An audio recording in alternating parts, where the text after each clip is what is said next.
Assalamualaikum warahmatullahi wabarakatuh. Baiklah, kami mahasiswa Prodi Sarjana Terapan Sanitasi Lingkungan, Jurusan Kesehatan Lingkungan, akan menyampaikan video alur pelayanan kesehatan lingkungan dari kelompok 3 dengan tema penyakit ispa. Selamat menyaksikan. Kondisi kesehatan lingkungan di Indonesia pada saat ini sangat memprihatinkan. Beberapa permasalahan lingkungan yang dihadapi Indonesia adalah pencemaran air, udara, dan tanah. Pencemaran ini disebabkan oleh perilaku manusia yang tidak sehat, seperti pembakaran sampah sembarangan, pembuangan limbah yang tidak memenuhi syarat, dan perilaku tidak sehat lainnya. Jika manusia secara kontinu terpapar oleh kondisi lingkungan yang tidak sehat ini, akan menimbulkan gangguan kesehatan yang selanjutnya dikenal dengan penyakit berbasis lingkungan seperti ispa, diare, cacingan, DBD, dan penyakit berbasis lingkungan lainnya. Oleh karena itu, untuk mengatasi permasalahan lingkungan tersebut, dalam Permenkes Nomor 13 Tahun 2015, penyelenggaraan pelayanan kesehatan lingkungan di Puskesmas adalah serangkaian kegiatan yang ditujukan untuk mewujudkan kualitas lingkungan yang sehat, baik dari aspek fisik, kimia, biologi, guna mencegah penyakit dan gangguan kesehatan yang disebabkan oleh faktor risiko lingkungan. Dengan 3 kegiatan yaitu konseling, inspeksi, dan intervensi. Yang pertama, konseling. Konseling adalah interaksi antara tenaga kesehatan lingkungan dengan pasien atau klien yang bertujuan untuk membantu pasien atau klien mengatasi masalah lingkungan yang dihadapi. Dengan 6 langkah kegiatan yaitu 1. Tuju. Sa. Salam sambut. T. Tanyakan. U. Uraikan. Tu. Bantu. J. Jelaskan. Dan U. Ulangi. Pasien selanjutnya.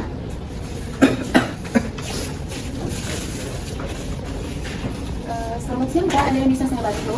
Selamat siang Bu, saya mau berobat Bu. Saya ada keluhan udah batuk beberapa hari ini, terus tenggorokan mungkin agak sedikit gatal Bu, terus juga ada mungkin sesak nafas Bu. Ini Pak boleh bantu namanya Pak? Untuk nama saya Novel Rafeli. Ada BPJS-nya Pak? Ada.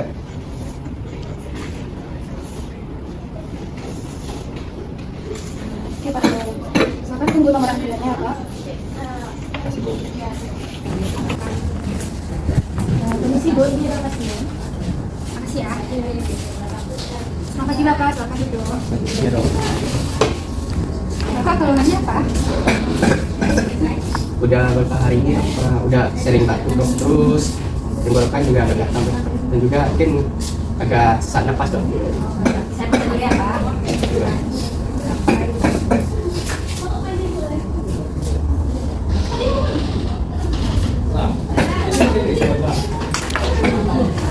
Baik, dari hasil pemeriksaan saya tadi, sepertinya Bapak mengalami ispa atau saluran akut. Biasanya ini disebabkan oleh virus, polusi udara, atau lingkungan yang kurang sehat. Saya akan kasih obat kepada gejalanya. Selain itu, ada baiknya Bapak untuk konsultasi dengan tenaga sanitari yang di sini untuk menanyakan apakah ada faktor lingkungan yang mengganggu kesehatan Bapak. Faktor lingkungan apa yang maksud dok? Jadi Pak, misalnya ada polusi udara yang rendah, terlalu lembab, banyak debu atau rokok. Bapak bisa berkonsultasi dengan tenaga sanitari di sini supaya tahu mengelola lingkungan agar lebih sehat. Siapa?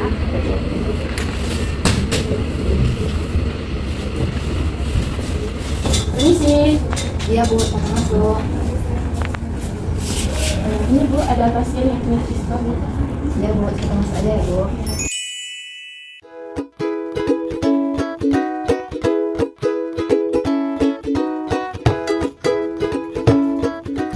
Selamat datang Pak, silakan duduk Pak. Terima kasih Bu. Perkenalkan, saya Lili selaku konselor pada kesempatan kali ini sekaligus tenaga sanitasi di sini. Di sini atas nama Bapak Novel ya Pak? Benar. Di sini Bapak diagnosa dokter, Bapak mengalami penyakit ispa. Jadi, coba Bapak ceritakan bagaimana kondisi atau gejala yang dialami saat belakangan ini Pak. Kondisi saya dari 2 minggu belakangan ini sering batuk-batuk Bu. Terus ada juga kerongkongan mungkin ya gatal-gatal. Terus jadi kalau misalnya saya lagi kerja kan mungkin kalau misalnya ada kerjaan yang berat mungkin saya juga ada sesak nafas, mungkin sesak nafas ini mungkin mengganggu aktivitas saya dalam kerja Bu. Jadi mungkin dalam 2 minggu yang belakangan ini mungkin saya kurang fit atau ya tidak sepenuhnya mantap untuk bekerja. Kalau untuk perilaku Bapak saat batuk, coba ceritakan. Kalau bantu misalnya bantu cuman kalau misalnya dahaknya saya uangnya mungkin sembarangan aja, mungkin di mana saya mungkin di Semarang tempat aja, mungkin di tanah atau enggak di selokan atau enggak di dekat di mana pun saya berada. Mungkin kalau buat enggak mungkin saya juga sering upah menutup. Kadang kalau sedang bekerja mungkin saya ingat saya tutup, tapi kalau misalnya ada kondisi saya tidak memungkinkan untuk menutupnya, mungkin terlepas saja Bu. Kalau boleh tahu di anggota keluarga Bapak berapa orang yang mengalami penyakit seperti ini Pak? Di keluarga saya mungkin baru saya aja Bu, mungkin untuk istri saya sama anak saya dua lagi belum terkena. Nah, jadi selanjutnya coba Bapak jelaskan bagaimana kondisi di dalam rumah Bapak. Kondisi rumah saya, kalau di kondisi rumah saya Bu, mungkin kalau di bagian ruang tamunya ada jendela, terus ventilasinya juga ada, terus di dapur mungkin jendela juga ada, terus ventilasi. Cuman di kamarnya Bu, rumah di kamar saya ada 2, cuman nggak ada jendelanya Bu. Terus di atap yang saya pakai mungkin nggak ada atap yang transparan untuk bagian cahaya matahari untuk masuk ke dalam rumah. Terus kalau untuk penerangan di rumah saya mungkin tidak terlalu terang juga dan juga tidak terlalu gelap, mungkin cukup lah Bu. Kalau misalnya lagi musim panas ini Bu, biasanya kalau ke rumah itu panas banget Bu. Kalau misalnya udah nggak tahan, saya pakai kipas angin untuk ngadem-ngademkan. Kalau untuk luas rumah Bapak yang Bapak huni sekarang berapa? Untuk luasnya tidak besar dan tidak terlalu kecil, mungkin 4x7 lah Bu. Kalau untuk standar rumah yang sederhana mungkin segitu lah. Nah, selanjutnya saya mau tahu lebih lanjut nih Pak, bagaimana kondisi di dapur Bapak terutama saat memasak Pak?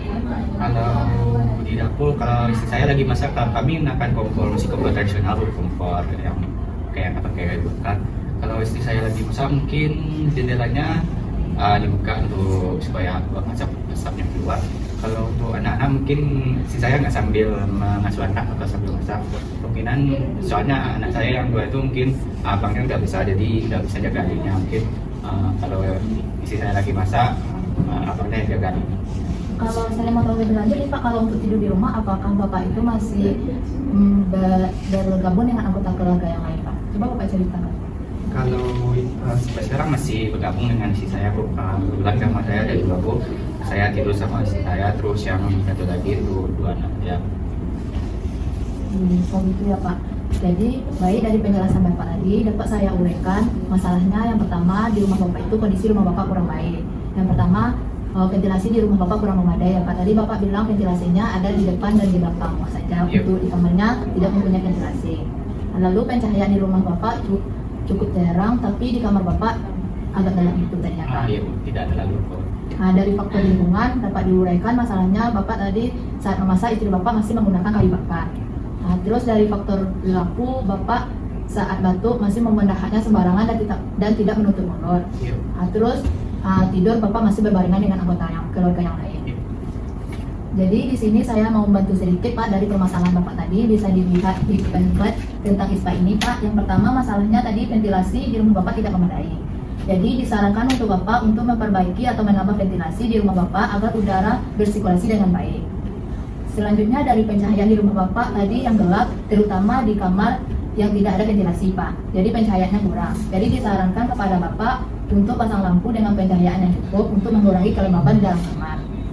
Terus di rumah Bapak bisa menggunakan atap yang transparan untuk memungkinkan cahaya matahari masuk agar kondisi di dalam rumah Bapak tidak lembab.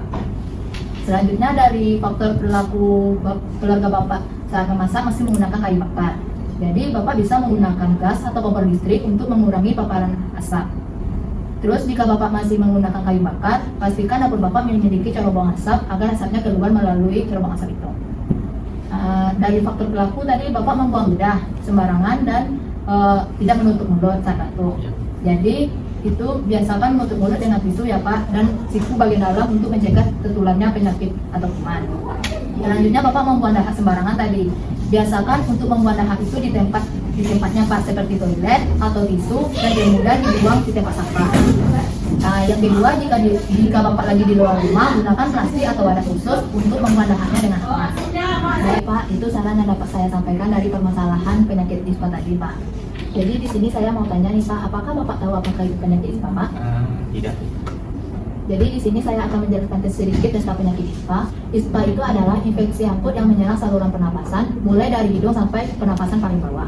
ISPA ini disebabkan oleh masuknya kuman ke saluran pernapasan, mulai dari hidung, dari udara yang terhirup. Jadi di sini Bapak disebabkan penyakit ISPA karena kondisi di rumah Bapak kurang baik, ya, seperti ventilasi di rumah Bapak yang tidak memadai, yang memungkinkan udara di rumah Bapak menjadi kurang baik. Terus pencahayaan di rumah Bapak yang tidak memadai, itu akan menyebabkan kondisi di rumah Bapak, udara di rumah Bapak akan menjadi lembab. Selanjutnya dari faktor perilaku, saat memasak istri Bapak masih menggunakan kayu bakar. Untuk itu dari menggunakan kayu bakar mungkin asap yang dihasilkan lebih banyak. Terus ventilasi di rumah Bapak tidak ada, akan menyebabkan udara mengendap di dalam rumah dan menyebabkan udara di dalam rumah menjadi kurang baik. Selanjutnya dari faktor perilaku nih Pak, Bapak saat batuk tidak menutup mulut dan membuang ludahnya sembarangan. Itu bisa menyebabkan tertularnya penyakit ISPA dari percikan atau kontak langsung dengan orang lain. Selanjutnya dari faktor tidur, Bapak masih bergabung dengan anggota keluarga yang lain, itu bisa menyebabkan tertularnya penyakit ISPA karena masih berkontak langsung dengan keluarga atau orang lain, itu akan menyebabkan terjadinya penyakit ISPA. Jadi untuk sementara ini diri Bapak dipisah dulu dari anggota keluarga yang lain untuk mengurangi risiko penyebaran penyakit ISPA. Baik, itu yang dapat saya jelaskan Pak. Apakah masih ada yang Bapak tanyakan Pak? Tidak. Berarti Bapak sudah paham apa yang saya jelaskan dari masalah penyebab penyakit ISPA tadi dan bagaimana cara penanggulangannya. Jadi coba Bapak ulangi apa saja faktor yang dapat mempengaruhi penyakit ISPA tadi dan apa yang harus dilakukan agar tidak terjadi penyakit tadi. Untuk dari yang terkait tadi, untuk yang pertama mungkin dari ventilasi di rumah saya mungkin kurang memadai, mungkin karena ventilasi yang kurang memadai itu mungkin udaranya sudah masuk rumah saya, terus mungkin ventilasinya dapat diperbaiki untuk udaranya dapat masuk dengan lancar ke dalam rumah. Terus untuk mungkin untuk pencahayaan di rumah saya mungkin kurang memadai juga. Untuk sarannya itu tadi katakan mungkin penggunaan atap yang transparan supaya mungkin cahaya dari matahari mungkin masuk ke dalam rumah. Terus kalau untuk di dapur, kalau misalnya penggunaan kompor yang di rumah saya menggunakan kayu bakar, mungkin disediakan cerobong asap biar asap dari masak dari kompor tersebut bisa keluar dengan cepat. Terus untuk tidur saya dipisah dulu dengan anggota keluarga supaya anggota keluarga saya tidak terkena juga penyakit yang saya alami ini. Terus untuk membuang darah, mungkin saya tidak sembarangan atau batuk tidak sembarangan dengan mungkin menutup dengan tisu ataupun menutup dengan sikut. Baik Bapak, berarti Bapak sudah paham apa yang saya sampaikan. Biasanya Bapak setelah kita melakukan konseling ini, saya bersama tim akan melakukan inspeksi atau datang ke rumah Bapak untuk melihat kondisi rumahnya bagaimana. Apakah Bapak bersedia kami datangi ke rumah Bapak besok Pak? Bersedia. Kalau untuk besok jam 10 apakah Bapak bisa Pak? Insya Allah bisa. Berarti Bapak menyetujui surat kesempatan kami datang ke rumah Bapak besok. Silakan ditandatangani Pak.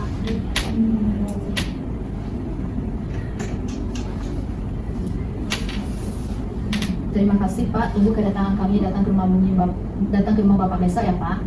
Terima kasih Bu. Ya Pak.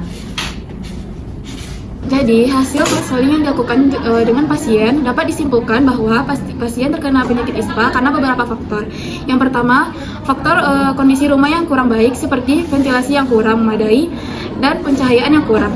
Yang kedua, dari faktor perilaku, seperti pasien tidak menutup mulut saat batuk dan membuang dahaknya sembarangan, serta pasien masih memasak menggunakan kayu bakar. Jadi, disarankan kepada pasien untuk memperbaiki ventilasi rumah agar udara dapat bersirkulasi dengan baik. Yang kedua, dapat mengganti atap rumah dengan atap yang tembus cahaya agar pencahayaan di dalam rumah memenuhi syarat. Yang ketiga, dapat tidak menggunakan kayu bakar atau jika terpaksa, usahakan dapur memiliki cerobong asap. Yang keempat, menutup mulut saat batuk dan membuang dahak pada tempatnya seperti ke toilet atau membuangnya dengan tisu dan dibuang ke dalam tong sampah. Yang kelima, disarankan kepada pasien untuk tidur terpisah dengan anggota keluarga yang lainnya untuk mengurangi resiko tersebarnya penyakit. Tindak lanjut yang dilakukan, tenaga sanitasi lingkungan akan mengunjungi rumah pasien untuk melakukan inspeksi. Inspeksi kesehatan lingkungan adalah kegiatan pemeriksaan dan pengamatan langsung terhadap media lingkungan berdasarkan standar baku mutu yang berlaku. Dengan 4 kegiatan, yang pertama, pengamatan fisik media lingkungan, yang kedua, pengukuran di tempat media lingkungan, yang ketiga, uji laboratorium, yang keempat, analisis risiko kesehatan lingkungan.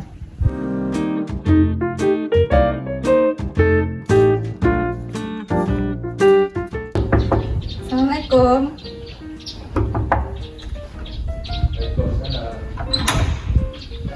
Pak, kami dari tim puskesmas kemarin yang mau buat janji buat inspeksi ke rumah Bapak.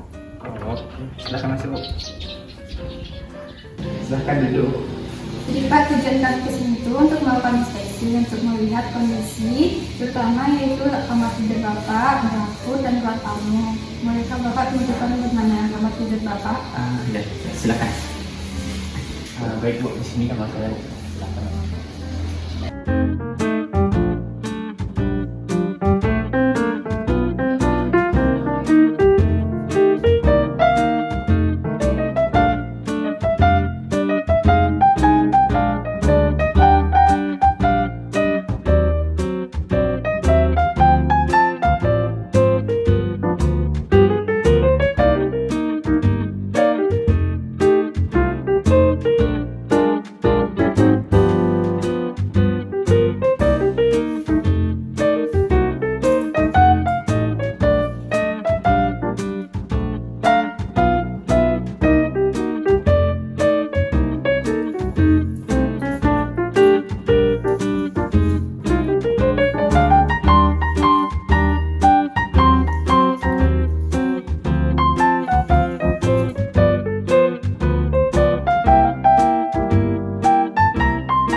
Dari hasil inspeksi yang telah dilakukan, didapatkan kesimpulan yaitu yang pertama, kondisi rumah pasien. Untuk kondisi ventilasi di rumah pasien tidak memenuhi persyaratan minimal 10% dari luas lantai ruangan, yaitu minimal 0,9 meter persegi. Sedangkan hasil yang kami dapatkan, luas lubang ventilasi di rumah pasien yaitu 0,8 meter persegi. Untuk kondisi pencahayaan di ruang tamu dan kamar tidur pasien tidak memenuhi persyaratan yang berlaku yaitu minimal 60 lux. Sedangkan untuk kondisi pencahayaan di dapur memenuhi persyaratan tetapi tidak terdapat corobong asap agar asap dari kegiatan memasak tidak masuk ke dalam rumah. Yang kedua, untuk faktor perilaku, pasien tidak menutup mulut saat batuk dan membuang dahak sembarangan, serta masih menggunakan kayu bakar untuk memasak dan tidak menggunakan corobong asap di dapur. Dan juga pasien masih tidur tergabung dengan anggota keluarga yang lain. Selanjutnya, untuk saran tindak lanjut, disarankan kepada pasien untuk memperbaiki lubang ventilasi dan membuka pintu atau jendela terutama pada pagi hari, agar udara di dalam ruangan bersirkulasi dengan baik. Serta untuk tidur terpisah sementara dari anggota keluarga yang lain, agar tidak mempercepat penyebaran penyakit ispa. Intervensi kesehatan lingkungan adalah tindakan penyehatan, pengamanan, dan pengendalian untuk mewujudkan kualitas lingkungan yang sehat, baik dari aspek fisik, kimia, biologi, maupun sosial, yang dapat berupa yang pertama, komunikasi, informasi, dan edukasi, serta pemberdayaan masyarakat. Yang kedua, perbaikan dan pembangunan sarana, dan yang ketiga, pengembangan teknologi tepat guna, dan yang keempat, rekayasa lingkungan. Assalamualaikum warahmatullahi wabarakatuh. Waalaikumsalam warahmatullahi wabarakatuh. Sebelumnya, terima kasih kepada Bapak Ibu yang telah menyempatkan diri datang pada siang hari ini untuk mengikuti kegiatan penyuluhan tentang penyakit ispa. Sebelumnya, saya perkenalkan diri saya, nama saya Nova Ferry. Saya di sini sebagai tenaga sanitasi lingkungan yang akan menjelaskan beberapa penyakit yang berhubungan dengan ispa. Untuk Bapak Ibu ketahui, untuk ispa adalah infeksi pada organ pernapasan yang disebabkan oleh masuknya kuman atau mikroorganisme ke dalam tubuh manusia yang berlangsung sekitar 14 hari. penyebabnya. Biasanya penyebab ispa ini berkaitan dengan virus ataupun mikroplasma. Adapun penyebabnya bisa terdiri dari 300 lebih jenis bakteri, virus ataupun jamur. Tanda-tanda gejala dari penyakit ispa ini ada kalau hanya ada demam panas, batuk, pilek ataupun suara serak. Kalau itu sedangnya mungkin ada suhu tubuh mungkin lebih dari 39 derajat Celcius, pernapasan mungkin agak cepat, tenggorokan berwarna merah, timbulnya bercak-bercak, telinga sakit, pernapasan bunyi ataupun pernapasan berbunyi seperti main cuit-cuit. Sedangkan untuk yang gejala beratnya Bapak dan Ibu bisa dilihat di sini ada bibir kulit membiru ataupun tenggorokan berwarna merah, lubang hidung kembang, pernapasan berbunyi menggorok ataupun tidak sadar atau kesadaran menurun. Kalau apa yang harus ya Bapak Ibu lakukan kalau misalnya memiliki penyakit misalnya gejala penyakit ispa ini? Kalau untuk ispa ringan, perawatannya cukup dilakukan di rumah, tidak perlu dibawa ke puskesmas. Bisa diberi obat penurun panas. Jika pun dalam 2 hari gejalanya tidak sembuh, maka dapat Bapak Ibu pergi ke puskesmas terdekat. Kalau untuk gejala ispa sedang, mungkin Bapak dan Ibu perlu berhati-hati. Dari suhu badan bisa sampai 39 derajat Celcius, maka harus mendapatkan pertolongan dari pihak puskesmas. Kalau untuk gejala yang berat mungkin tidak dapat diobati secara mandiri, mungkin harus dirawat di rumah sakit terdekat ataupun puskesmas dan mendapatkan perawatan khusus seperti oksigen ataupun dengan infus. Untuk mencegahnya ada beberapa cara Ibu-Ibu, punya pemberian makanan gizi, pentingnya pemberian imunisasi dan menjaga kebersihan lingkungan. Baiklah, dari yang saya sampaikan tadi mungkin hanya sedikit yang saya sampaikan, tapi setelah ini ada video yang akan ditampilkan kepada Bapak dan Ibu dan semoga Bapak Ibu lebih paham apa sih itu penyakit ispa.